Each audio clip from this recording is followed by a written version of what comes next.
മഴക്കാല പകർച്ചവ്യാധി പ്രതിരോധ പ്രവർത്തനങ്ങളുടെ ഭാഗമായി വടക്കാഞ്ചേരി മുനിസിപ്പാലിറ്റി സാമൂഹ്യനീതി വകുപ്പിന്റെ ആര്യമ്പാടത്തുള്ള മോഡൽ സായം പ്രഭ ഹോമിൽ വെച്ച് മഴക്കാല പകർച്ചവ്യാധി പ്രതിരോധം ബോധവൽക്കരണ ക്ലാസ് സംഘടിപ്പിച്ചു.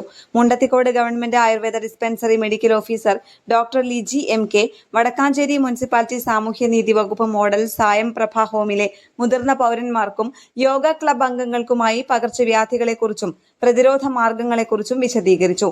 കൊതുക് നിവാരണത്തിന് ചെയ്യേണ്ട പ്രവർത്തനങ്ങളും ഷിഗല്ല ഉൾപ്പെടെയുള്ള സാംക്രമിക രോഗങ്ങളെക്കുറിച്ചും ബോധവൽക്കരണ ക്ലാസ് നടത്തി.